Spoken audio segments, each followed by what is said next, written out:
नमस्कार व्यूअर्स। आज मैं इरिगेशन का एक टॉपिक जो कि है वाटर रिक्वायरमेंट ऑफ क्रॉप, इस पे डिस्कस करूंगी। Water requirement of A crop.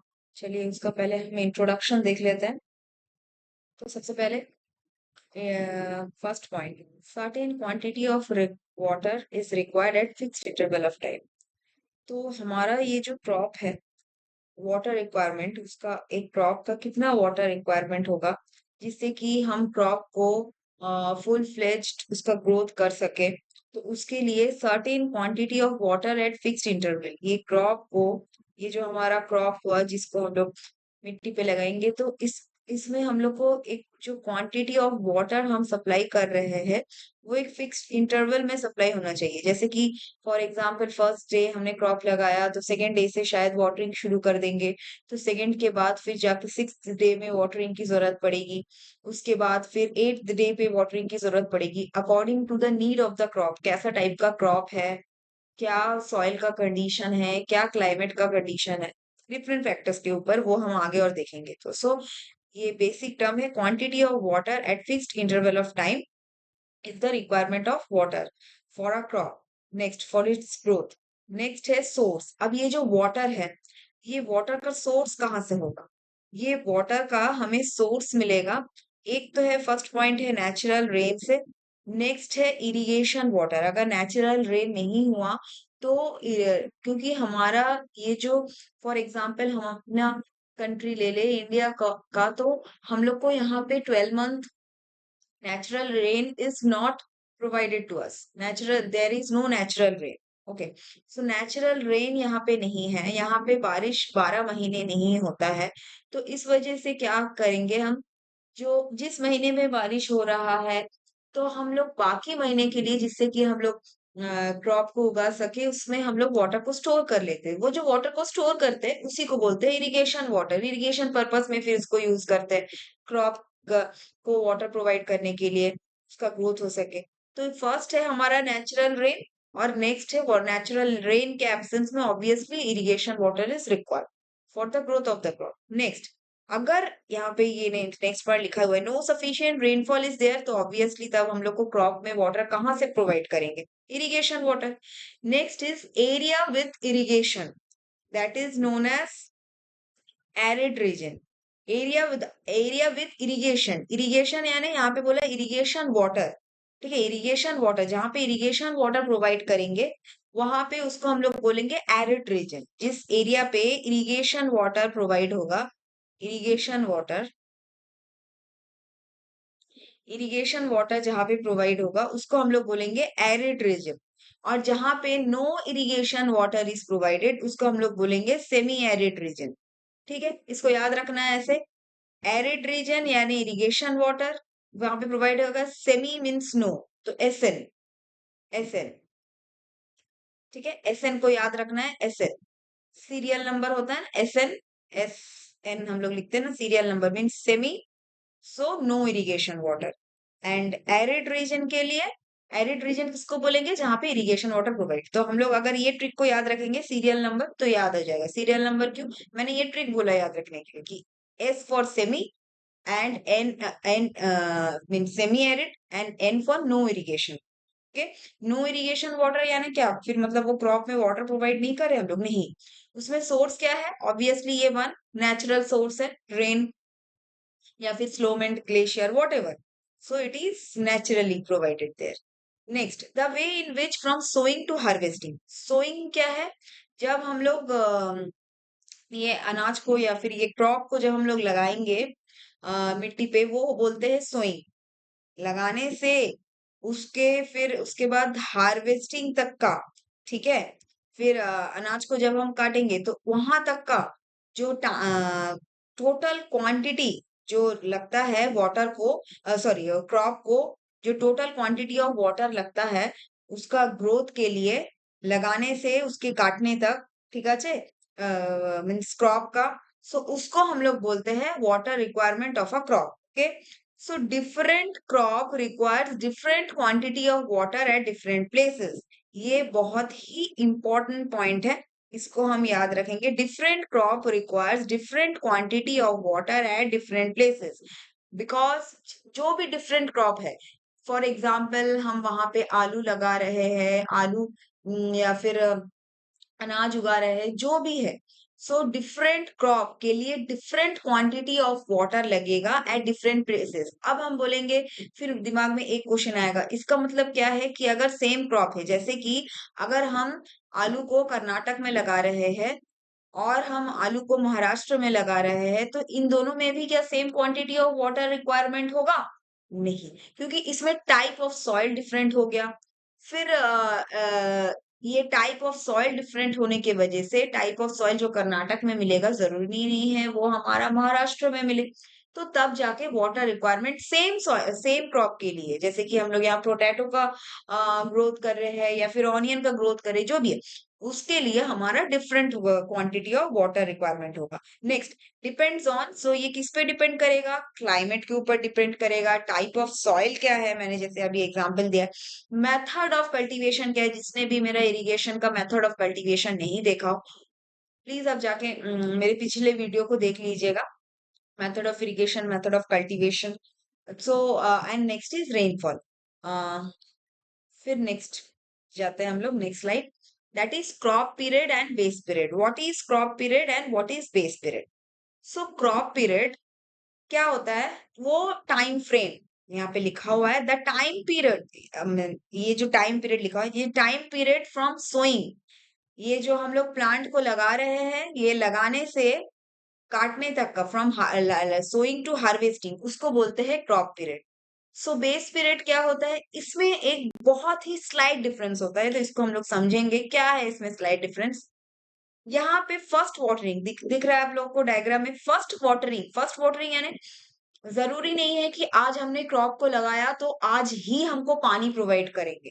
क्यों? कभी कभी जैसे कि आप लोग देख सकते हैं, नर्सरी से अगर कोई फ्लावर, मैरीगोल्ड हो गया, या फिर कोई भी फ्लावर प्लांट या फिर वेजिटेबल्स हम लोग खरीद के लाके लगा रहे हैं, तो कभी कभी वो ऑलरेडी पानी प्रोवाइड कर देते, तो उसमें उसका जो रूट है, जिस पौधे को हम लोग लगाने जा रहे हैं, प्लांट को, तो उसका जो रूट है वो गीला होने की वजह से हम वहां पे फर्स्ट जब लगाते हैं मिट्टी पे, तो हम वहां पानी प्रोवाइड नहीं करते। शायद लगाने के मतलब सोइंग के 1 या फिर 2 दिन बाद हम लोग फिर उसको में पानी प्रोवाइड करना पड़े, या फिर नेक्स्ट डे ही पानी प्रोवाइड करना पड़ेगा। तो जो लगाने के बाद, प्लांट को लगाने के बाद जो फर्स्ट वाटरिंग है, जब हम लोग पहला पानी प्रोवाइड करते हैं क्रॉप में, फर्स्ट वाटरिंग से लास्ट वाटरिंग मीन्स काटने से पहले, अब जिस दिन हम काट रहे हैं उसके पहले दिन तक के, उसके ग्रोथ होने के, हम लोग जो लास्ट वाटरिंग, जब हम लोग पेड़ में पानी प्रोवाइड करेंगे काटने से पहले तक के, उसको हम लोग बोलते हैं बेस पीरियड। सो ये क्या है? फर्स्ट वाटरिंग से लास्ट वाटरिंग तक का ये जो टाइम पीरियड है, ये है हमारा base period.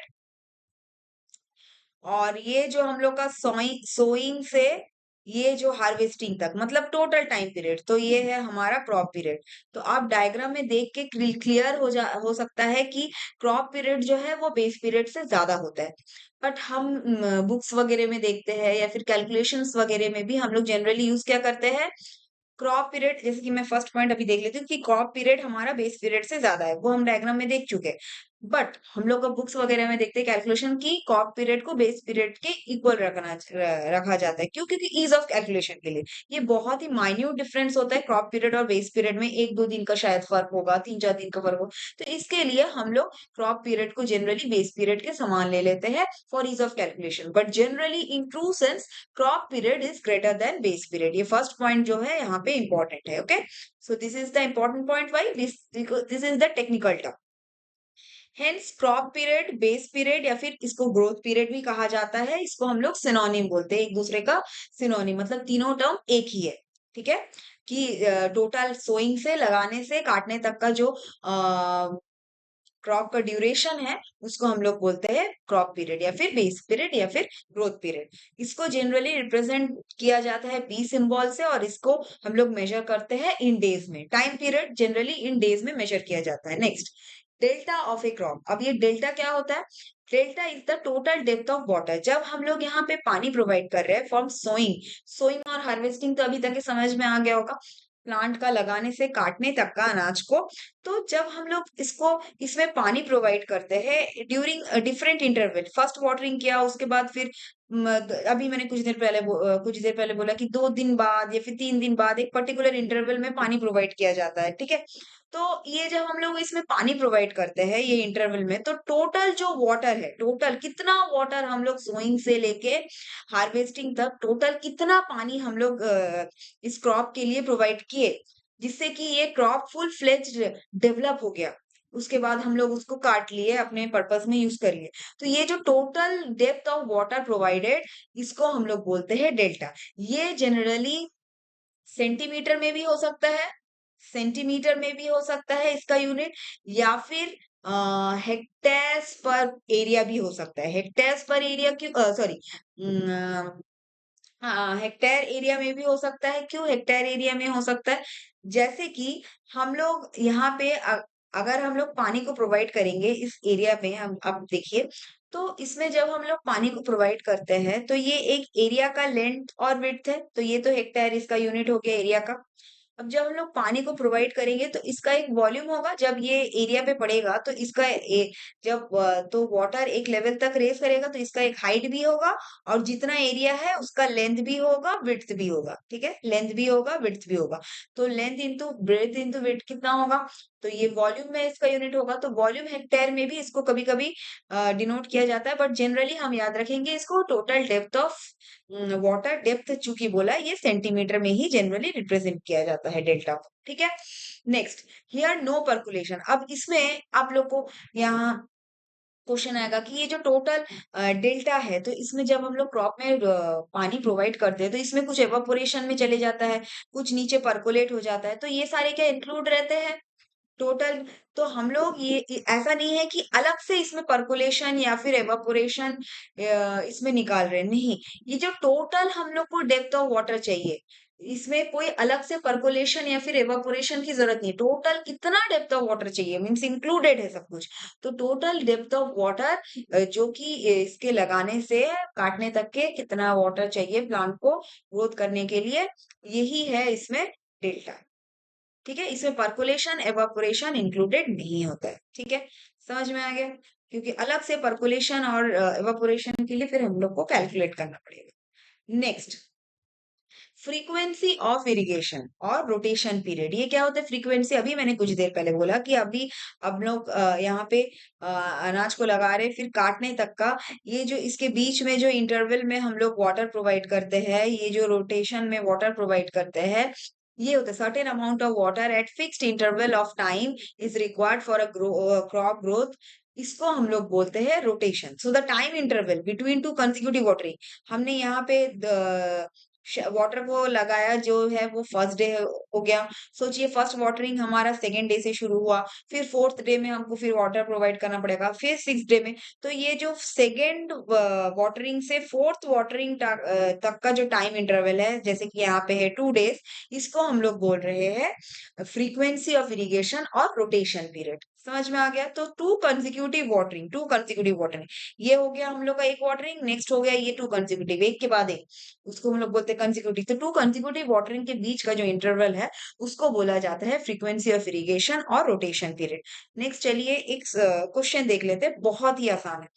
If rice requires about 10 centimeter depth of water at an average interval of about 10 days and the crop period for rice is 120 days, find out the delta for rice। delta यानी क्या? delta term सुनने से ही हमारा दो चीज याद आना चाहिए। एक तो है हमारा टोटल जो डेप्थ ऑफ वाटर लगेगा, तो जहां पे हम लोग क्रॉप को लगाए हैं सोइंग से हार्वेस्टिंग तक के, और इसका यूनिट हम लोग किसमें निकालेंगे? सेंटीमीटर। ये दो चीज हमको एकदम दिमाग में सेट हो गया कि डेल्टा मीन्स टोटल कितना डेप्थ ऑफ वाटर चाहिए होगा प्लांट को ग्रोथ करने के लिए, उसके लगाने से काटने तक का। अब इसके बाद यहाँ पे आता है, यहाँ पे बोला गया है कि 10 centimetre depth of water, 10 centimetre depth of water provide किया जा रहा है 10 डेज के इंटरवल पे, ठीक है। मतलब ये जो हम लोग प्लांट को लगा रहे हैं यहाँ पे, सो इस प्लांट को हमने लगाया, सो 10 centimetre depth of water 10 days के इंटरवल पे, 10 डेज के इंटरवल पे 10 सेंटीमीटर डेप्थ ऑफ वाटर यहाँ पे जो बड़ा है, कितना सेंटीमीटर, सॉरी, हमको जो वाटर यहाँ पे लगा है, वाटर जितना हम वाटर यहाँ पे प्रोवाइड कर रहे हैं, वाटर कितना लगा है? 10 सेंटीमीटर, 10 डेज के इंटरवल पे। तो क्रॉप पीरियड बोला है, कितना दिया हुआ है, 120 डेज।